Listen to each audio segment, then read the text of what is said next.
মোহাব্বতের সাথে জুগুস করি লা ইলাহা ইল্লাল্লাহ লা ইলাহা লা ইলাহা লা ইলাহা ইল্লাল্লাহ লা ইলাহা ইল্লাল্লাহ লা ইলাহা এই কালেমা মানবে যারা মরণ বেলা কাজে লাগবে এই কালেমার রৌশনীতে এই কালেমার রৌশনীতে কবর হবে উজালা লা ইলাহা ইল্লাল্লাহ লা ইলাহা লা ইলাহা ইল্লাল্লাহ লা ইলাহা লা ইলাহা ইল্লাল্লাহ লা ইলাহা লা ইলাহা ইল্লাল্লাহু মুহাম্মাদুর রাসূলুল্লাহ সাল্লাল্লাহু আলাইহি ওয়াসাল্লাম। দেখেন, ওয়াজ নসিহাত এগুলো হলো মুস্তাহাব আমল, কিন্তু ফজরের 2 রাকাত সুন্নাত এবং 2 রাকাত ফরজ নামাজ এগুলো আমাদের জন্য কিন্তু ফরজ। শুধু ফরজ নয়, ফরজ আইন। আমাকে আপনাকে অবশ্যই ফজরের হাজিরা হতে হবে, আল্লাহর হুকুমগুলো মানতে হবে। যদি আপনি ওয়াজে না আসেন, ওয়াজ না শোনেন, এর গুনাহগার হয়তো বা আপনি হবেন না। কিন্তু যদি আপনি আল্লাহর ডাকে সাড়া না দিয়ে আল্লাহর হুকুমকে আপনি না মেনে আপনি যদি আপনার কাজ করেন, এর জবাব কিন্তু আপনাকে আমাকে দিতে হবে। কথা বলেন ঠিক কিনা? কেউ রাগ করতেছেন? আমি মিষ্টি সুরে ওয়াজ করি, আবার 2-1 সময় একটু তিতু কথা বলি। আপনারা যদি তিতু কথা না সহ্য করতে পারেন তাহলে আমার কিছু করার নাই। রাগ করতেছেন কেউ? রাগ করলে কিছু করার নাই। নামাজ যদি আপনারা ফজরে না পড়েন, এই ওয়াজ নসিহত শুনে কোনো লাভ নাই ভাই, কোনো লাভ নাই। আছে? কোনো লাভ নাই। রাসূল বিদায় হওয়ার সময় বলেছিলেন, তারাকতু ফিকুম আমরাইন লান তাদিল্লু মা তামাসসাকতুম বিহিমা কিতাবাল্লাহ ওয়া সুন্নাত রাসূলিল্লাহ আও কামা ক্বালা আলাইহিস সালাতু ওয়াস সালাম। রাসূল বলেন, উম্মত, তোমরা যে 2টা জিনিস জিন্দেগির মধ্যে আঁকড়ে ধরতে পারো, তোমরা কঠিনকালেও পথ ভ্রষ্ট হবে না। জোরে বলুন সুবহানাল্লাহ। এই 2টি জিনিস, একটি হলো কিতাব আল্লাহ, আল্লাহর কিতাব, আল্লাহর কুরআন, আর দ্বিতীয়টা হলো ওয়া সুন্নাত রাসূলিল্লাহ, রাসূলুল্লাহর সুন্নাত। এই রাসূলের সুন্নাহ, রাসূলুল্লাহর জিন্দেগি এবং আল্লাহর কোরআন, এই 2টা জিনিস যদি কোনো ব্যক্তি জীবনের মধ্যে আমল করে নিতে পারে, জিন্দেগিটার মধ্যে সুন্দরভাবে সাজাইতে পারে, রাসূল বলেন ওই ব্যক্তিকে না নিয়ে আমি রাসূল মালিকের জান্নাতে প্রবেশ করব না। বলেন সুবহানাল্লাহ। আল্লাহ রাব্বুল আলামিন পৃথিবীতে নবী পাঠাইছেন, নবীরা চলে গিয়েছেন। এই পৃথিবীতে সাহাবা ছিল, সাহাবীরা ছিল, তাবেঈন, মুজতাহিদিন, সালফে সালিহিন, ওলিয়া আউলিয়ারা। আমার বন্ধুরা, মিডিয়া বুরুজের মুসলমানেরা, আপনাদেরকে আমি ছোট্ট একটি আল্লাহর ওলির ঘটনা, আল্লাহর ওলির ছোট্ট একটি ঘটনা আপনাদেরকে একটু স্মরণ করিয়ে দিব। যদি আপনারা সময় দেন তাহলে আমি স্মরণ করিয়ে দিব, না হয় আমি বলবো না। আপনারা সময় দেবেন কিনা? আপনারা জানেন আমাদের এই ভারতবর্ষের মধ্যে দিল্লিতে একটা বিশাল একটা দামি একটি মিনার আছে, যেই মিনারটার নাম হলো কুতুব মিনার। আপনারা নাম শুনেছেন? নাম শুনেছেন? কুতুব মিনার নাম শুনেছেন? আপনারা বইতে পড়েছেন ইতিহাস। দেখেন, আমাদের ভারতবর্ষের ইতিহাস, আমি বাইরে যাচ্ছি না, আমাদের ভারতবর্ষের ইতিহাসটা আমি আপনাদেরকে বলছি। কুতুব মিনার, একজন ব্যক্তির নাম ছিল কুতুব, তার নামে কিন্তু মিনারটা করা হয়েছে। হিন্দেল ওলি খাজা মাইনুদ্দিন চিশতি আজমিরি সানজিরি রহমাতুল্লাহ আলাইহের সাথে যিনি এসেছিলেন, সেই মদিনা মনোয়ারা থেকে আমার রাসূলুল্লাহর আদেশে, তার নাম হলো কুতুবউদ্দিন বখতিয়ার কাকি রহমাহুল্লাহ তাআলা। জোরে বলুন সুবহানাল্লাহ। অনেক ঘটনা আছে। আমরা যেই দেশে বসবাস করি, আপনি হয়তোবা আপনার ইতিহাসটা আপনি অতটা জানেন না, আপনি বুঝতে পারছেন না, কিন্তু ভালো করে শুনবেন। আমরা যেই ভারতবর্ষে বসবাস করতেছি, আমার দেশের মধ্যে কিন্তু হাজার হাজার আল্লাহর ওলিরা ঘুমিয়ে আছেন। জোরে বলেন সুবহানাল্লাহ। আল্লাহর তাআলার নবী মুহাম্মদুর রাসূলুল্লাহর আদেশে তিনি কিন্তু পবিত্র মদিনা মুনওয়ারা থেকে তিনি আমাদের ভারতবর্ষে এসেছেন কালিমা দাওয়াত দিতে। আমি ওদিকে যাচ্ছি না, যেই কুতুবউদ্দিনের নামটা আমি আপনাদের সামনে বললাম, খাজা মাইনুদ্দিন চিশতি আজমিরের সাথে সফর সঙ্গী হিসেবে আল্লাহর রাসূলের আদেশে মদিনা মুনওয়ারা থেকে এই ভারতবর্ষে যিনি এসেছেন তার নাম হচ্ছে কুতুবউদ্দিন। তার নামে এই বিশাল কুতুব মিনারটা তৈরি করা হয়েছে। এই কুতুবউদ্দিন বখতিয়ার কাকি রহমাতুল্লাহ আলাই তিনি তো সফর সঙ্গী হিসেবে এসেছিলেন। তো তার ইতিহাসটা আমি আপনাদেরকে একটু শোনাই। তিনি কেমন মাপের আল্লাহর ওলি ছিলেন, কেমন মাপের তিনি ইবাদত করে বান্দিগি করে আল্লাহ তাআলার রিজাবিন্দে হাসিল করেছেন, কেমনভাবে তিনি আল্লাহ তাআলার মাকামে পৌঁছাই গিয়েছেন, একটু শোনার দরকার আছে কি না আমাদের ভাই, আছে কি না? দেখেন কুতুবউদ্দিন বখতিয়ার কাকি রহমাতুল্লাহ আলাই তিনি যে সময় ভারতে আসলেন, আসার পরে তিনি দিনে দাওয়াত দেওয়ার পরপরই বেশ কিছুদিন পরে আল্লাহর ডাকে সাড়া দিয়ে তিনি চলে যান, মৃত্যুবরণ করেন। মৃত্যুবরণ করার আগে তার খাদেম ছিল, তার খাদেমকে তিনি নসিহত করলেন যে আমার মৃত্যুর পরে এমন একজন ব্যক্তির দ্বারা আমার জানাজা সম্পূর্ণ করবে যেই ব্যক্তির মধ্যে 4টি গুণ থাকবে। কয়টি গুণ? 4টি গুণ। 4টি গুণ যার মধ্যে থাকবে সেই ব্যক্তি আমার জানাজা পড়াবে। না, যদি 4টি গুণওয়ালা বৈশিষ্ট্যওয়ালা মানুষ যদি না থাকে আমার জানাজা যেন না পড়ায়। এই কথা, এই নসিহতটা কার? এই নসিহতটা কার? কুতুবউদ্দিন বখতিয়ার কাকি নসিহত। তার খাদেমকে এই নসিহতটা করলাম, এই আমার খাদেম, আমি মৃত্যুর পরে এই 4টি গুণ বিশিষ্ট যদি কোনো ব্যক্তি এই পৃথিবীতে থাকে, আমার জানাজার মজলিসে থাকে, তার মাধ্যমে আমার জানাজাটা সম্পূর্ণ করবে। 4টি গুণওয়ালা ব্যক্তি যদি না থাকে আমার জানাজা যেন কেউ না পড়ায়। আমি কুতুবউদ্দিন লাশ হয়ে ওইভাবে থাকবো, কিন্তু আমার জানাজার খাটিয়ার কিনারায় যেন কেউ না আসে। এই নসিহতটা তার খাদেমকে তিনি করলেন। কুতুবউদ্দিন বখতিয়ার কাকি তিনি মৃত্যুবরণ করলেন।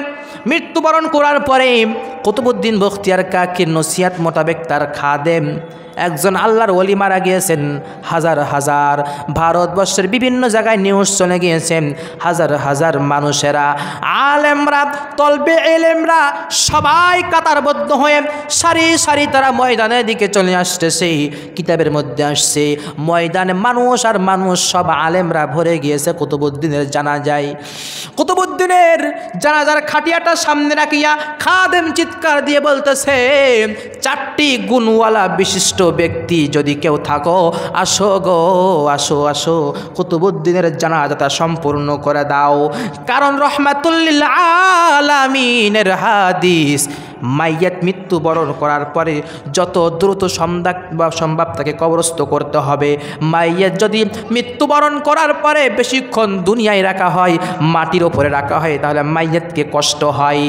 এই জন্য খাদেম চিৎকার দিয়ে বলতেছেন, ও মহাসমুদ্রের উলামা ইকরাম, আমার ওস্তাদ, আমার পীর, আমার মুর্শিদ তিনি নসিহত করেছেন আমার জানাজা ওই ব্যক্তি পড়াবে যার মধ্যে 4টি গুণ থাকবে। খাদেম চিৎকার দিয়ে বলতেছেন, 4টি গুণওয়ালা ব্যক্তি কে? আসো, চলে আসো, চলে আসো, সময় নিও না, সময় নিও না, সময় নিও না, সময় নিও না, 4টি গুণওয়ালা বিশিষ্ট কে? আসো।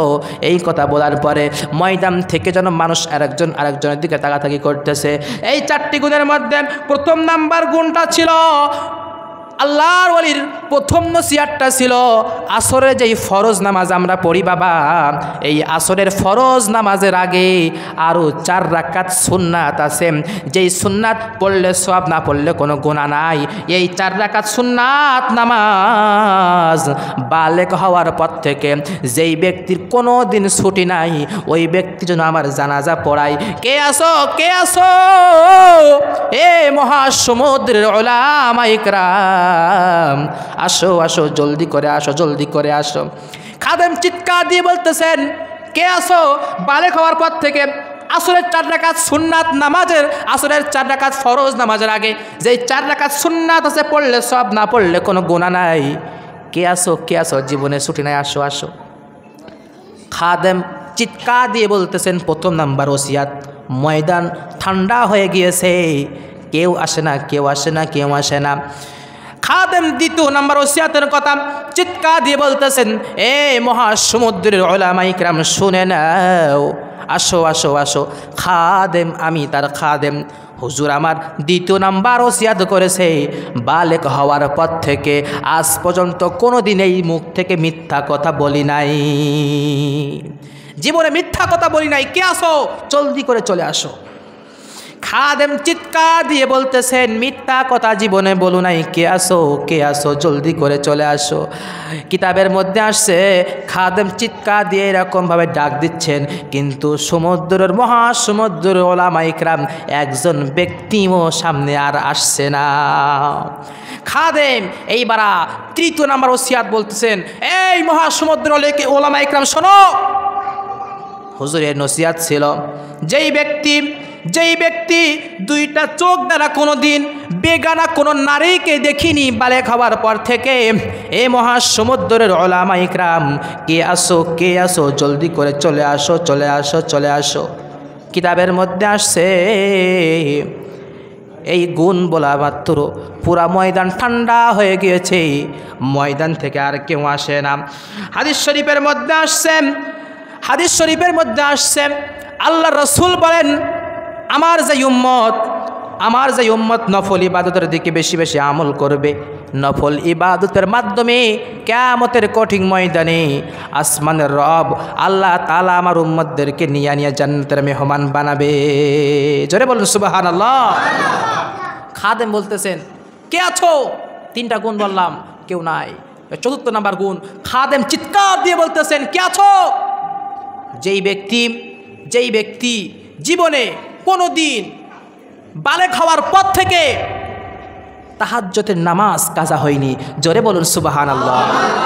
এই হাজার হাজার আলেম ওলামারা আছে, বিশাল আলেমদের সমুদ্র, কে আসো যে বালেগ হওয়ার পর থেকে আজ পর্যন্ত একদিনের জন্য তাহাজ্জুদের নামাজ কাজা হয়নি, কে আছো জলদি করে চলে আসো, জানাজা সম্পূর্ণ করে দাও।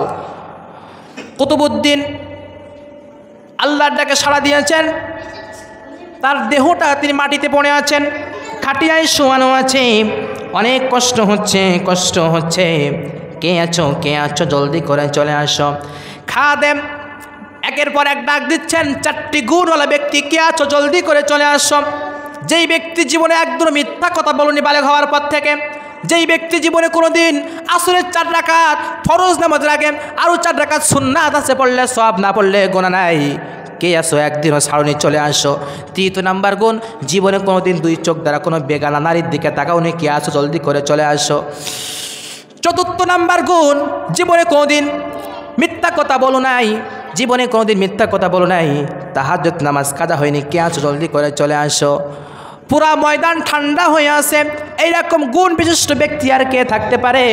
কিতাবের মধ্যে আসছে ময়দানের পিছন থেকে হাজার হাজার আলেম ওলামারা তারা সারিবদ্ধভাবে নামাজ পড়ার জন্য দাঁড়িয়েছেন। ময়দানের পিছন থেকে এক আল্লাহর বান্দা রুমাল মাথায় দিয়া, মাথা নিচু করে দিয়া হাউমাউ করে কান্না করতে করতে করতে বলতেছেন, এ মহাসমুদ্র ওলামায়ে কিরাম শুনে নাও, জলদি করে আমার পথ দিয়ে দাও, পথ বাহির করে দাও। কুতুবউদ্দিন বখতিয়ার কাকির জানাজাটা সম্পূর্ণ করে দেই। কুতুবউদ্দিন বখতিয়ার কাকি রহমতুল্লাহি আলাইহির জানাজার খাটিয়ার সামনে আসিয়া বললেন, এ কুতুবউদ্দিন, এমন কি কাজটা না তুমি করে গেলাম? আমি যে এই 4টা গুণের আমল করি, আমার কলিজার টুকরা সন্তানেরা জানে না, আমার সহধর্মিনী আমার স্ত্রীও জানে না। একমাত্র আল্লাহর খুশির জন্য, লিল্লাহিয়াতের জন্য এই 4টি গুণ আমার মধ্যে আছে। মানুষকে দেখানোর জন্য আমি এই আমল করি না গো, করি না। আল্লাহর খুশির জন্য আমি আমল করি। কুতুবউদ্দিন, আজ এই হাজার হাজার মানুষের সামনে আমার আমলটা প্রকাশিত হয়ে গেল। খাদেম চিৎকার দিয়ে বললেন, ও ভাই, ওগো আল্লাহর ওলি, আপনি হুজুরের জানাজাটা সম্পূর্ণ করে দেন।